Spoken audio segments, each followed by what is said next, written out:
Nas voragens do pecado. Terceira parte. Mas a vida prossegue. Capítulo 1. Um crime nas sombras. Parte B. Ao anoitecer, Catarina surpreendeu-se com a visita de Monsenhor de B, acompanhado do oficial de Guizet, os quais, ignorando sua inteligência com a menina de La Chapelle, relataram o enredamento genial pela mesma movida contra de Narbonne, assim como a sua qualidade de huguenote. A soberana ouviu-os com atenção, como era habitual, sem que um único gesto indiscreto os informasse das impressões recebidas. Percebendo, porém, que Monsenhor de B e Reginaldo seriam estorvos aos acontecimentos que se sucederiam possivelmente ainda naquela noite, Catarina respondeu alguns instantes. Surpreende-me vossa narrativa, pois não previ complicações ao admitir nos meus serviços essa astuta comediante. Fui, como presenciais, brutalmente ludibriada. Agradeço-vos, não obstante, o zelo pela nossa honra, tão desrespeitada agora pela execrável huguenote. Providenciarei imediatamente a sua prisão a tempo de salvar o pobre de Narbonne.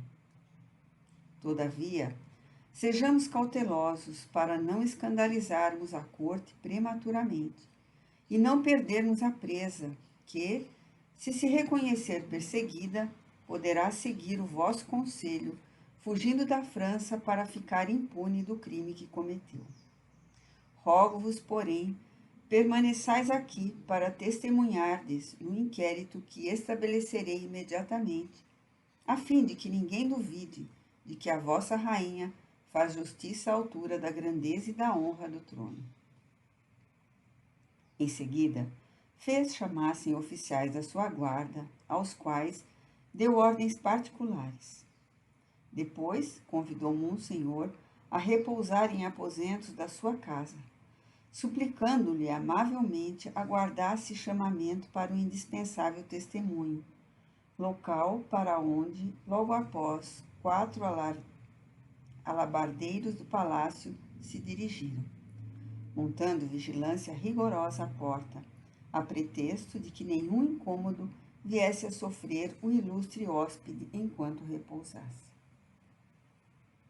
Menos feliz, Reginaldo viu-se detido em sala forte, cujas janelas gradeadas e portas chapeadas, guardadas por sentinelas, não animavam a previsões risonhas, não obstante a informação de que assim estaria aguardando com absolutas garantias a presença do casal de Narbonne para os esclarecimentos em que figuraria como a mais importante testemunha. Entre mentes, pensava a meticulosa intrigante. Pelas informações que acabo de receber de Monsenhor, a astuta de La Chapelle estará em apuros para se livrar do esposo que a sequestra. Apressemos o desfecho. Valendo-se ainda de um oficial da guarda do palácio a seu serviço, ordenou: mandai um emissário do Louvre ao palácio de Narbonne dizer ao senhor conde que me venha ver imediatamente, caso ainda se encontre em casa, pois que o espero desde esta manhã. Passada que for 1 hora, o oficial regressou com a notícia auspiciosa para a rainha, de que Luís de Narbonne e sua mulher se haviam ausentado de sua residência em trajes de penitentes, o que indicaria estarem em orações vesperais no recinto de alguma igreja, possivelmente a de Saint-Germain, para algum voto especial. Satisfeita, pensou a singular soberana, minha dama já não está sequestrada pelo esposo, conforme informações de Monsenhor de B. Ela sabe o que faz. Esperemos, portanto. E, com efeito, esperou tranquilamente. Luís chegou ao Louvre, sem quaisquer incidentes. Passava alguns minutos já da meia-noite, quando transpôs os portões laterais de acesso à casa da rainha.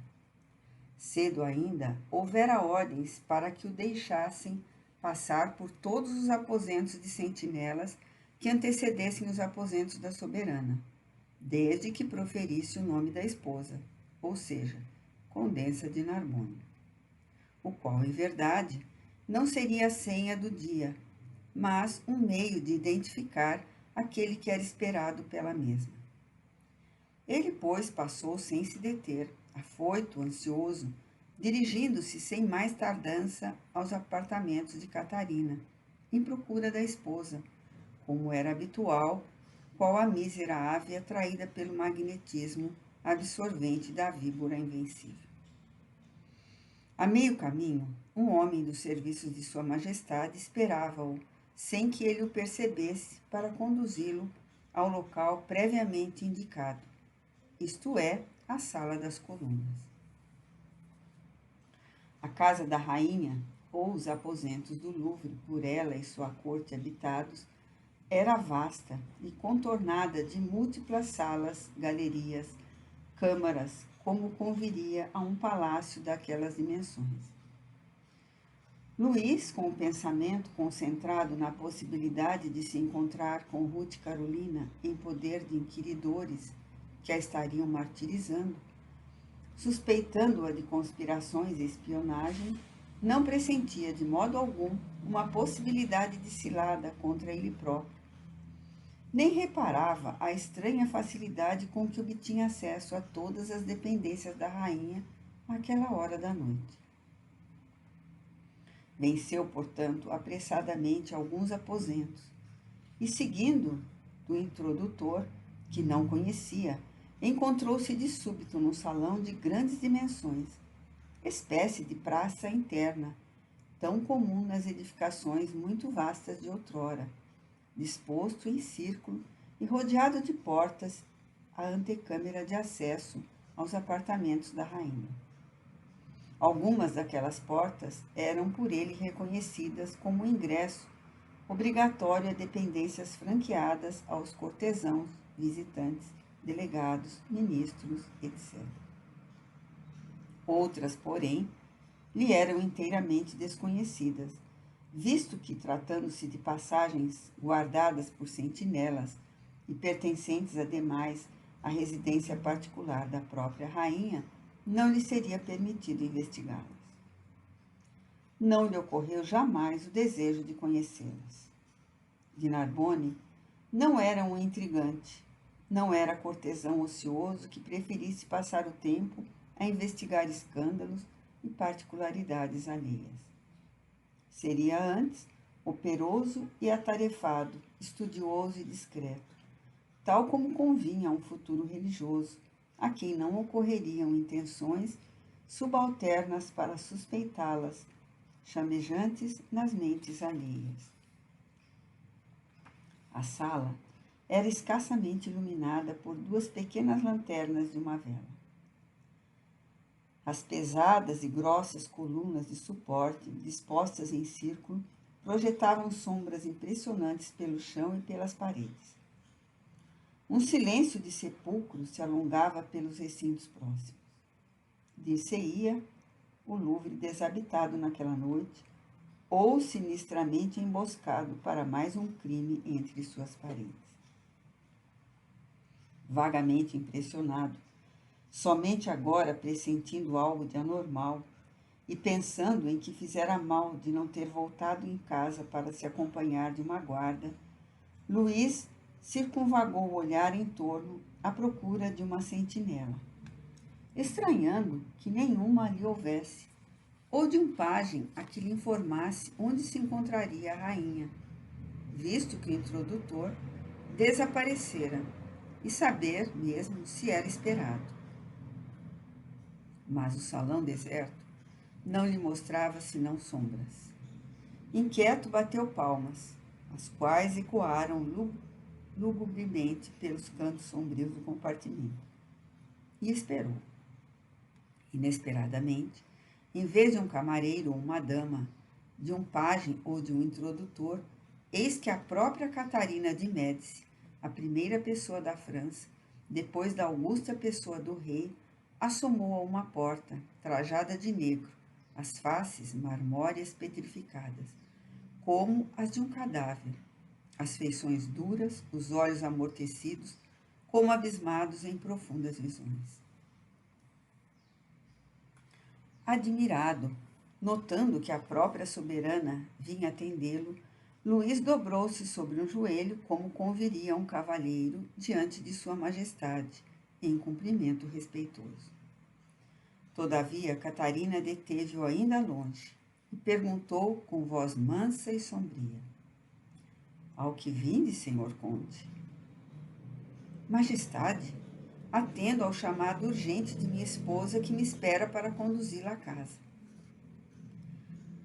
Suponho, pois, que procurais alguém?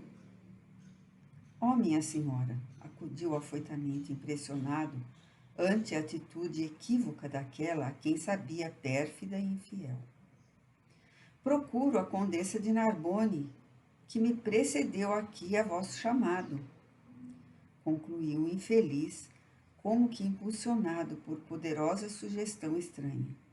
A mesma sugestão que levara Ruth a prever os incidentes daquela noite, descrevendo-os na carta dirigida à rainha pela manhã, o que indica que o fantasma de Otília de Louvigny tudo acionava com inteligência, prestes a atingir o alvo a que se atirara. A resposta de Narbonne, esperada pela sinistra mulher, fora a senha que os esbirros dessa, ocultos pela sombra da sala, aguardavam. Num instante, o famoso capitão da fé viu-se atacado por 10, por 20 homens armados, surgidos das sombras, cujas feições patibulares lhe eram desconhecidas. Recuou num impulso ligeiro o antigo estudante de teologia e presto desembainhou a espada, aparando os golpes que porventura lhe dirigisse, compreendendo, porém, de imediato, que não desejavam assassiná-lo, pois que não investiam com verdadeira disposição. Compreendeu que finalmente Catarina o apanhara em suas redes, pois só tardiamente verificava que bem urdida cilada fora armada sobre ele. Então, luta heróica feriu-se na solidão daquela dependência do famoso palácio. Homens da rainha, em dado momento, avançaram em massa. Luís viu-se agarrado de todos os lados, tolhido, manietado por 20, por 100 braços que o impossibilitavam de servir-se da espada.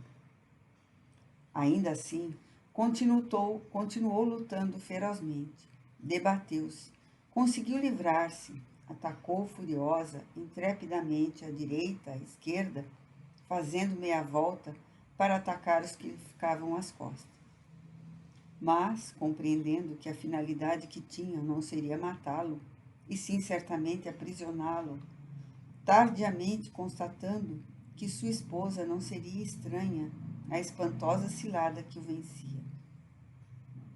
Debateu-se contra o assalto com todas as vigorosas forças dos seus 25 anos, com todo o seu coração desejoso de viver e de poder vencer, com todas as energias da sua honradez atraiçoada, do seu terror de ver que caíra irremediavelmente nas garras de Catarina, por quem se sabia observado desde muito.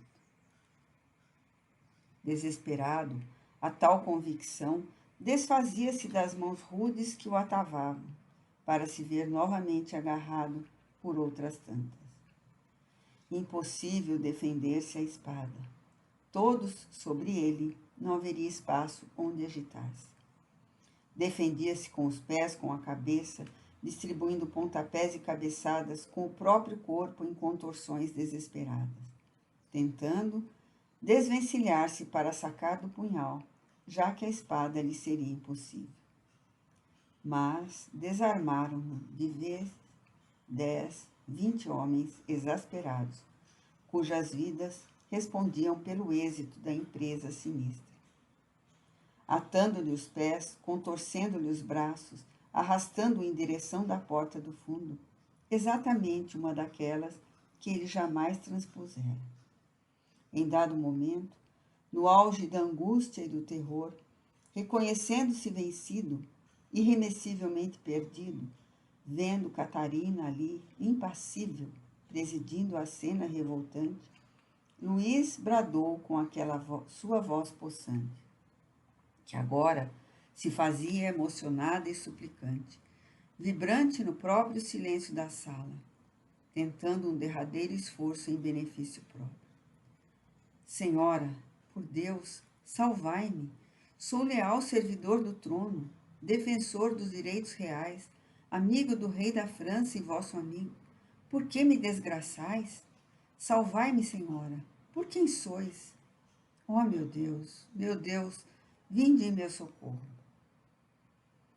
No entanto, a própria rainha talvez não conhecesse bem as razões por que desgraçava de Narbonne. As acusações de Ruth Carolina haviam sido tão frágeis, a versão da paternidade de Henrique II, quanto ao mesmo jovem fora tão discreta, que a um caráter normal não levaria a decisão de desgraçá-lo. A rainha da França, porém, era uma alma sombria, rodeada de complexos, a quem bastaria pequenina centelha de sugestões ofensivas para que o incêndio lavrasse em sua mente, concitando-o à destruição de alguma coisa, mesmo da honra, da vida de um ser humano. A súplica suprema do desgraçado capitão da fé, nenhuma só fibra de sua alma se comoveu ou se ressentiu. Continuou caminhando lentamente atrás do grupo sinistro que já transpunha a porta, aberta por um dos assaltantes. Uma galeria extensa desvendou-se fria e escura, apenas alumiada por pequena tocha empunhada por um dos homens. E Catarina deteve-se no limiar, continuando a contemplar a cena sem pronunciar uma só palavra. Arrastado pelos algozes, Luís resistiu sempre, mas em vão. Resistia e bradava, suplicando socorro daquela mesma que, tal como Ruth de la Chapelle, desejava sua perda. Seus pensamentos atingiam a intensidade da loucura. Ele julgava sonhar, supunha-se vítima de pesadelos infernais, não compreendendo que avalanches de desgraças súbitas e incompreensíveis se abatiam sobre ele desde a manhã daquele terrível dia. Remoinhos exasperados deprimiam-lhe o cérebro. Seu coração comprimia-se de raiva e de angústia e incomensurável terror. Desnorteava-o reconhecer que seria impossível escapar daqueles celerados, que mais o tolhiam a cada instante, e então bradava num supremo instinto de defesa. Senhora, salvai-me por Deus. Não quero, senhora, nada desejo senão servir ao rei e à França. Por quê? Por que me prendeis? Por quê? Por quê? Ao fundo dessa galeria havia uma porta, e além desta, um declive longo, suave, que levava às antigas prisões subterrâneas. Essa porta foi aberta como fora a primeira, quando os assaltantes a transpunham com Luís, inteiramente dominado, porque, manietando de pés e mãos, Catarina bradou. Alto! O grupo parou, e Luís de Narbonne concentrou a própria vida no que se passaria, esperançado de que as súplicas proferidas houvessem tocado o férreo coração de sua feraz inimiga. Mas a soberana apenas retira do bolso dos vestidos um papel dobrado, uma carta, e atirando-o de longe para o homem que atendera, exclamou em voz grave, cava, tal a voz de um espectro: deixa com ele a tocha para que possa ler isso, e não acusar demasiadamente a sua rainha. Esse papel era a carta de Ruth Carolina, que ela escrevera pela manhã, entregando-lhe de Narbonne numa cilada admiravelmente urdida. O sequaz palaciano levantou do chão a carta transpôs a porta, fechando-a com estrondo. Desaparecera, assim, o grupo insidioso, e com ele para sempre do mundo dos vivos o belo capitão da fé. Ao cunhado também o irrepreensível, graças à digna conduta que soubera manter dentro da sociedade do seu tempo. Vendo-se só entre a solidão do recinto e as sombras, a rainha contemplou durante alguns instantes aquela porta fechada e impenetrável, e murmurou para si mesma, sem que alguém que porventura ouvisse pudesse avaliar se o que ela proferia seria um lamento de pesar ou um brado triunfante. E assim desaparece para sempre o único Valois digno de um trono. Depois, vagarosamente, a cabeça baixa, entrou em seus aposentos particulares. Ajoelhou-se à frente do seu oratório, que pequena lâmpada de azeite alumiava, e passou o resto da noite em orações.